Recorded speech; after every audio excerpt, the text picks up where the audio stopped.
Ladies and gentlemen, my name is TotalBiscuit. I'm here to ask and answer one simple question. WTF is the Sexy Brutale? The short answer to that is a name that ain't going to sell many copies, to put it bluntly, or brutally. Cavalier Studios and the folks at Tequila Works are co-developers on this particular title.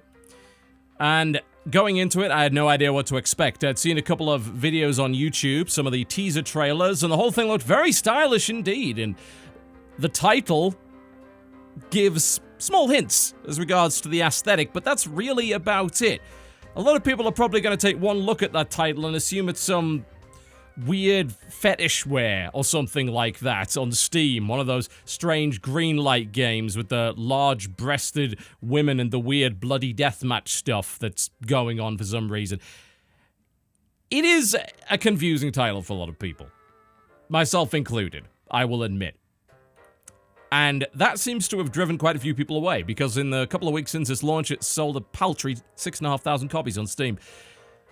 I decided to play it, and I went all the way through. I actually beat it, which is very rare for me when it comes to video games. You know, I don't beat all that many of them. I don't have the time. I have far too many games on the docket.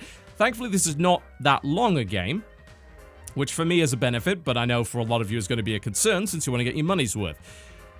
This could be beaten in about 5 hours. If you're a completionist, it'll probably take you more like 6 to collect all of the cards and invitations that are collectibles in this game. And if you are looking for all of the lore and perhaps even a little bit of a different ending, then you might want to be looking at that. For me, it took like 7 because I'm an idiot.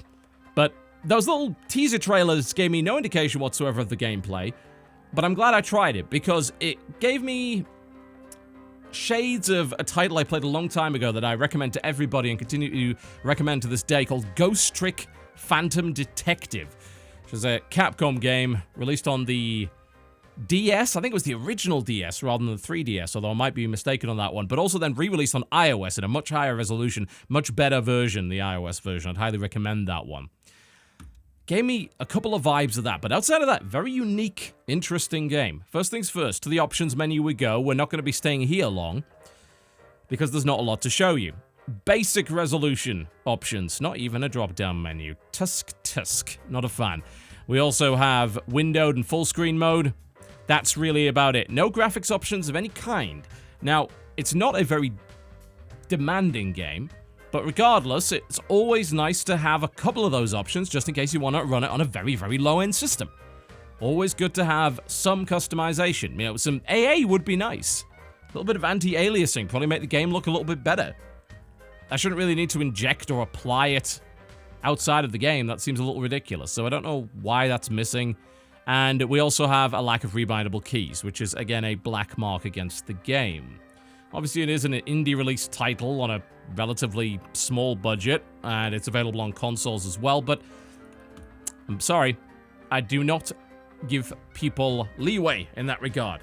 The smallest indie games can deal with these kind of things. This one can as well. I don't care how much time you spent on the aesthetic and the awesome swing music and so on and so forth. Rebindable keys are good. You can play with a controller if you like. To me, there's no real difference between the two. The game handles just fine one way or the other. It just really comes down to personal preference. You have separate volume sliders one way or the other, and language appears to include English, English, English, English, and English. If there are other versions of it, I assume you download them separately. Alright. Since I've beaten the game, we're not going to go into that save file for obvious reasons. That would be a pretty massive spoiler. I'm going to avoid every spoiler we can. It's a very story-driven game. We're going to start right from the beginning. So you won't be seeing... I don't even know if I'd call them more advanced mechanics, because they really aren't. You know, it's more like a Metroidvania situation where you get access to certain abilities later on that let you do things that you weren't previously able to do, open doors you previously weren't able to bypass, all that kind of thing. So you're not really missing out in that respect. Just bear in mind we're going to be seeing tutorial here because minimizing spoilers is the priority. So let us do just that. We're going to start a brand new game right here. So what is the Sexy Brutale, you might ask, outside of being a strange, confusing, and perhaps misleading title for some people? The Sexy Brutale is the casino mansion, owned by the enigmatic Marquis. Every year he throws an extravagant masked ball for the participants. His impeccably trained staff cater to their every desire, but this year something is terribly, terribly wrong. The guests aren't getting what they want at all. But you can find that out for yourself. Lafcadio Boone? Something. After all, you have all the time in the world. And they're not being figurative in that respect. They're being quite literal. This is a game about time, or more specifically, the notion that you can consistently rewind it and start over, and you will have to. To describe this as something of a Groundhog Day situation would be accurate. At midnight, everything resets. Goes back to the start, everything begins again. Because you see, the entire mansion runs on a very strict schedule. The whole game world, this massive, expansive mansion, full of all sorts of strange rooms and people, it all runs on a very strict timetable. And that is vitally important to the way that the game works. Very important indeed. There's little point, I suppose, in referencing Ghost Trick Phantom Detective, because, generally speaking, when you reference a game for comparison purposes, you do so as a useful tool to the consumer. It's not reductive as much as it is instructive and helpful. It's designed to give a quick indication to somebody who may have played that title what to expect. But since almost nobody played Ghost Trick Phantom Detective, shame on you, go buy Ghost Trick Phantom Detective, what is wrong with you, it's amazing. That's not going to be much of a comparison, so let me explain. The point of this game is intervention. The entire mansion runs on a timetable, which means that every entity in this game world, for instance, this guy right here, he will do a preset course of action that will be tied specifically to in-game time, and that will happen every single time without fail, unless, of course, you intervene. And you probably should, because, well, just like every other guest in this mansion, he's going to die a horrible, horrible death. You are the only one that can stop that, and, well, if you choose not to, time will reset. The day will begin again. The mansion will replay its macabre tableau. I'm trying to just be too clever here, and I should stop. The same thing's going to happen over and over and over again. And that is not a good thing. So, how do you intervene? Well, you can't intervene directly. You cannot meet any of these characters directly. If you actually walk into the same room as one of these characters, something weird happens. Time freezes and the NPC's mask comes and tries to murder you. Don't ask why. That's relevant to the story, can't really tell you about that, but the mask will try and kill you. You cannot wander into that room. If you do have the chance to get away. It's not really a hard penalty. It's designed specifically to make sure that you're in the right place at the right time, because that's part of this giant puzzle. But it's probably not going to kill you. You'd have to hang around in a room for a long time for it to eventually kill you. It will drain your health bar down. All that'll do is just reset the day back to where it was. Simple as that. And unfortunately, our clockwork masked friend over here was killed by somebody. Not really sure who. We looked through the door. We can't really tell. But it's our job to do something about that. And how would we do such a thing? Considering we can't directly interact with them. We can't go in there and just stop it. There is no combat mechanic. We can't directly intervene. We're going to have to do something to change the course of events. This entire game is a giant puzzle all about cause and effect. If you play Ghost Trick, you're probably familiar with that notion, but the game is fundamentally different beyond that basic concept. Now, both games are about intervening to prevent somebody's death by altering the course of events. And this is what happens here too, but in this case, whereas Ghost Trick was a series of unconnected, at least mechanically, puzzle events, where you often had to change several things in order to solve the puzzle, this entire mansion is one living being. It's one interconnected puzzle that's all running on a very specific schedule. Now, what we just saw there is what happened while we were looking at a different part of the mansion. We were following this guy. We weren't following this dude, though. And now we know exactly who is responsible for the murder. It's this guy. And this is going to happen time and time again in exactly the same way, unless we do something about that. And, well, we probably do want to save him, don't we? And we'll find out exactly how momentarily. It's actually a good thing, I suppose, that I'm narrating along with the tutorial, because it will give you the best possible impression of what to expect from this particular title. All of these things sound very simple, but they all tie together to be a very interesting experience, a very unique experience indeed. You can see the mask is coming to kill me right now. There's a health bar up to the top left. Like I say, you can't really die. It's very hard to die at any rate. And you'll see, well, I'm not able to interfere, not directly at any rate. What on earth should I do? As long as you get out of the room, it's not a problem. I can spy, I can look back and see what's going on. Bear in mind, that wasn't the end of the story. That's just a part of the story. That's something that happened. Of course, this character is doing something afterwards. And it's so very interesting to see a game that works that way, because most of the time, through mechanical necessity, through programming necessity, technical necessity more so than anything else, an entity in the game world will do his pre-scripted thing and then he'll just vanish. Because that's all he was needed for, really. But not in this game, no. Every NPC that's wandering around this mansion has specific actions that they will perform at specific times, and as a result of receiving this pocket watch right here, I will be able to rewind time many times as I want. Right back to the start of the day, I will be able to save this guy. So that's exactly what we're going to do. At the moment, it's partially smashed for the tutorial. It's going to reset at 5 p.m., but once you have this fixed up, you're going to have 12 hours. And needless to say, they run at a pretty accelerated rate in game time. But everything that happens in this mansion is going to be strictly tied to that schedule. And that's where things get very, very intriguing, because as you start to explore the mansion, as you start to spy on these characters and their conversations and their actions, you'll gradually put together this gigantic plot. This huge conspiracy, this strange and unfortunate series of events. And it's piecing it together that makes it so damn intriguing. The map here is going to eventually show a massive mansion. And you also have access to something called the time scrubber right here. Now, what this does is that once you have spotted somebody moving somewhere at a certain time, you can actually scrub time in order to see exactly where they'll be at a specific time.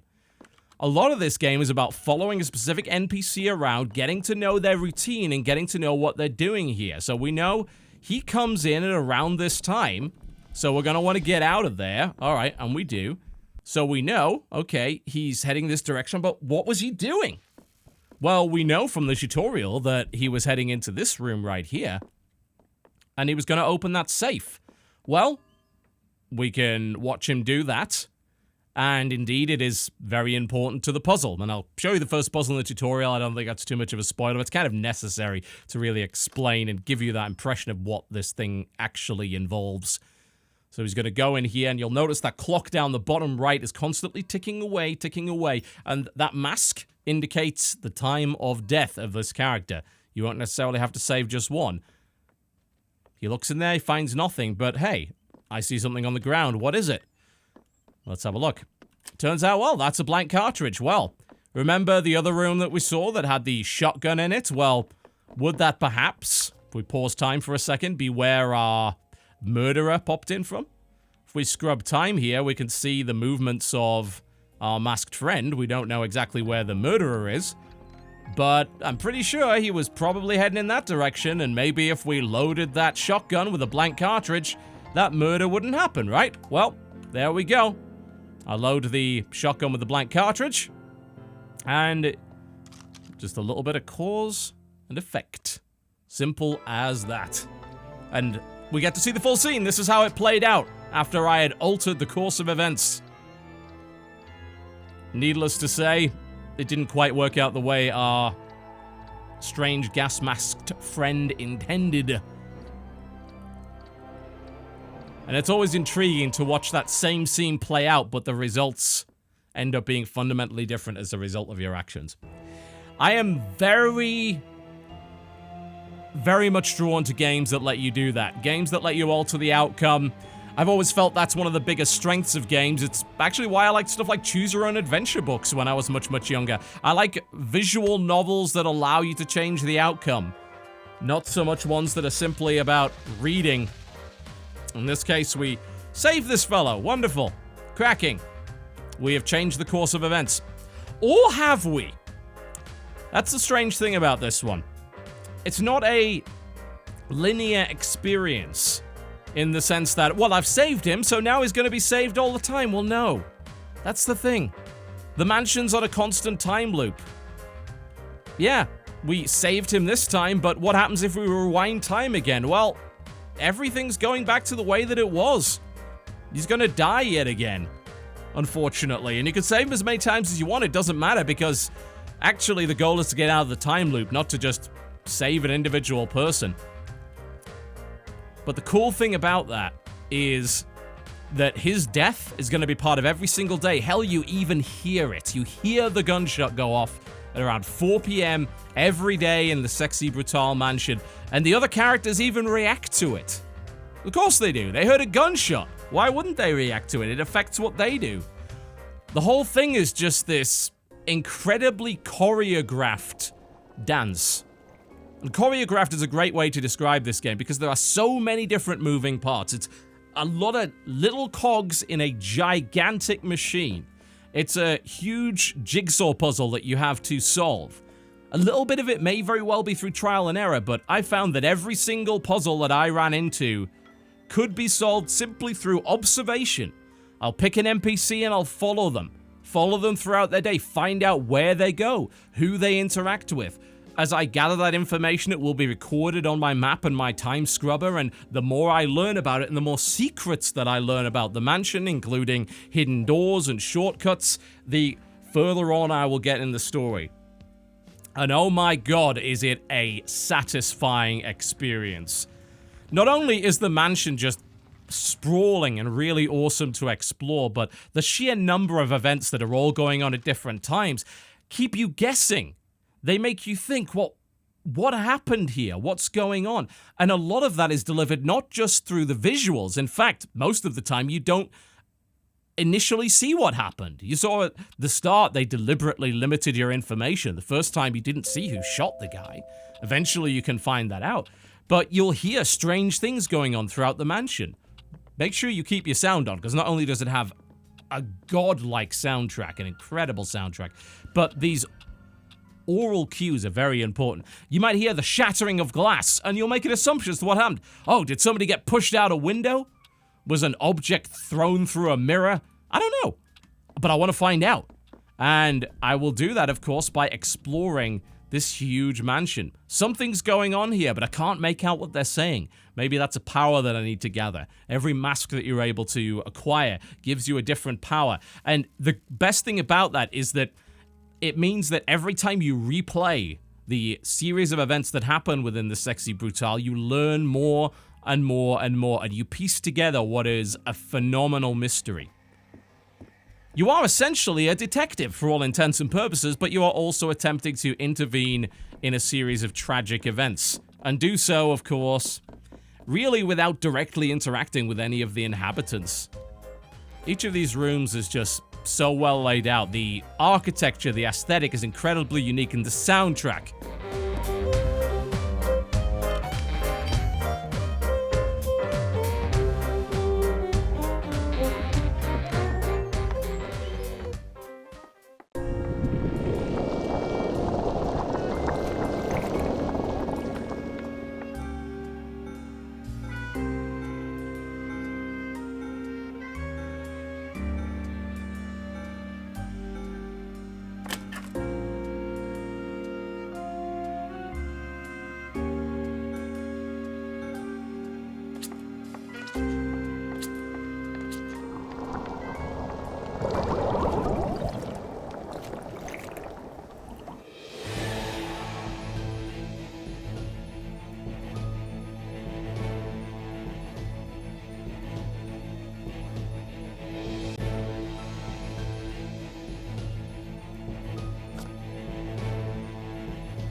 pretty funky, isn't it?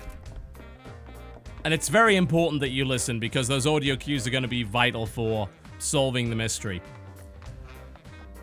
As you can probably tell, I was somewhat enamored by this game, and for very good reason. Like I said, I did really enjoy Ghost Trick Phantom Detective, and I know of very few, if any, games really that were like that one. And I certainly wanted an experience that was relatively similar. However, unlike that game, which again was a series of individual puzzle segments that were then tied together by the story, the fact that this whole thing, this whole series of events is all playing out simultaneously across the whole mansion, that's amazing to me. There goes that gunshot. What was the gunshot? Well, you know exactly what the gunshot was. You saw it earlier. But I'm in a different part of the mansion now, and I'm rewinding time to see what happened over and over and over again and trying to just eventually unravel what ends up being a crazy story. Such a unique game. So compelling. Once you start to get into the story and if you really start to hook into the mystery of the whole thing, then it is a game that's very difficult to put down. That said, it is by no means perfect. There are some issues beyond the options menu that I showed you. For instance, the aesthetic of the game is, as far as I'm concerned, absolutely phenomenal. It's a beautiful game. It's got some great architecture, some really awesome rooms. But unfortunately, the animations are a little bit stilted in places. You know, there's the occasional bit of disconnection, decoupling with the animation sequences, which looks a little low budget. You know, it looks like it lacks polish, which is a real shame. You know, when you create a game with such incredible presentation, but then you let it down with the animation, that's really unfortunate. The soundtrack, like I say, is something I would listen to on its own, and indeed I do. The game's got some great songs in it as well. I mean, not just talking tunes, it has some actual songs in it. It's one of those games that I would have, without a doubt, as part of my soundtrack library in a similar way to something like Bastion or Transistor. There's a cool song going on in here as well. I'd love to let you listen to it, but there is somebody in there, so I'd have to wait for them to leave. But they will eventually, of course. Time is always ticking. But some things end abruptly, and there's some little, just tiny little bits of polish that are missing when it comes to that. For instance, every time you presented a new victim to try and save, there's this little piece of tense music that cuts off very abruptly when you go out of the menu. Just a little bit of spit and polish would have made this work a lot better. The controls are functional. You know, you don't need precision with a game like this, and indeed, this isn't actually a game where you have to rush around.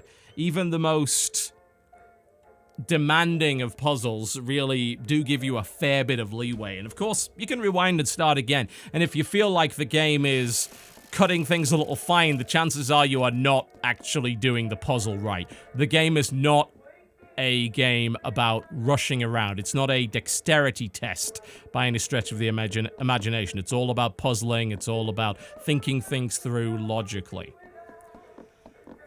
The last issue that I'll say with it is that towards the end, I did get a bit disorientated.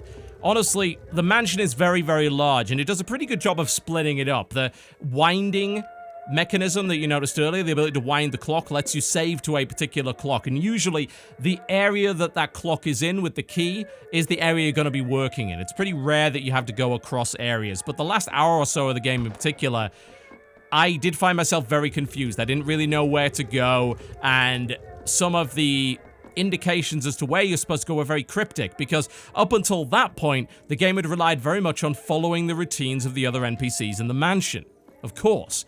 So that is how you figured things out, and that made perfect sense. You'd never really get lost as a result. Something happened there. Who knows what? Couldn't spoil it, wouldn't want to spoil it for you, that would be terrible. But because in the last hour or so of the game, there isn't really a lot of following NPCs around at all, that element of the game is sort of laid by the wayside, I found myself getting lost and disoriented. The map is just fine. There's no real issue with it. You got your first floor, your ground floor. It expands at a reasonable rate. Anything with a green outline, it's a place you haven't been in before. And also, if you hit spacebar, that will tell you, hey, there's some information here. And there are a lot of hidden pieces of information you will get. But like I said, last hour, there was less of what I really enjoyed about the game, which was that detective work, shadowing somebody, watching their routine, seeing how all the different moving parts of the mansion work together, and a little bit more kind of traditional puzzle solving, rub X against Y and all that sort of thing, that to me was not as enjoyable. That was a little bit too point and click for my liking. Outside of those things, though, and what I would certainly say is a lack of replayability, try that again, replayability. You can go through and collect all of the playing cards, and there is a reason to do that. I didn't really feel the desire to do so, certainly, but outside of that, you're probably not going to be replaying it again, so it is limited in that respect. So the price tag may very well be off-putting for what is essentially a 5 to 7 at most hour single-player experience. But what a single-player experience. I've said it time and again, I think, that YouTubers that play a lot of games, and of course games critics and reviewers, are most likely in search of the unique, they're in search of the new, they're in search of the unusual, something that they haven't played before, something that brings them back to when they first started gaming, when everything was new, when everything was wondrous, when everything was a surprise. It's what a lot of us are pursuing, I think, in video games, and it's a great thing to pursue. In fact, I'd recommend it to pretty much everybody. You should absolutely be looking to try and do that where you can, try new experiences. But there is more often than not that disconnection between ourselves and the regular game buying public that want to play something a little bit safer. They want to pretty much guarantee that they will love the game. Well, what I would urge you to do here, if it's within your price tag, if it's within your budget, if you're looking for something new, something unique with some amazing ideas that you've never seen before, and strange lore and intriguing looking characters and an incredible soundtrack, that's the Sexy Brutale. It's got a terrible title that most people will by no means understand or want to go anywhere near. Might I suggest that you try and ignore that and you give it a shot? Because if you sit down with this for a few hours, I think you'll come away with an experience that you're not going to soon forget. I certainly did not. That level of interaction, the way that everything plays out in the mansion, the level of attention to detail, having to script out the schedules of all these NPCs and how they interact and the different events in the mansion, make for quite the mystery. Something that you will not be seeing the likes of again anytime soon, I think. It's a hell of a game. Truly, it really, really is. I cannot recommend the experience enough as something that you just don't find all that often in video games anymore. The Sexy Brutale, ladies and gentlemen, currently available for $20 or your regional equivalent on Steam, an experience that I'm not going to be forgetting anytime soon. My name has been TotalBiscuit, thank you very much for watching. If you enjoyed this video, by all means do feel free to click the like button. If not, the dislike button is right over there. And I'll see you next time.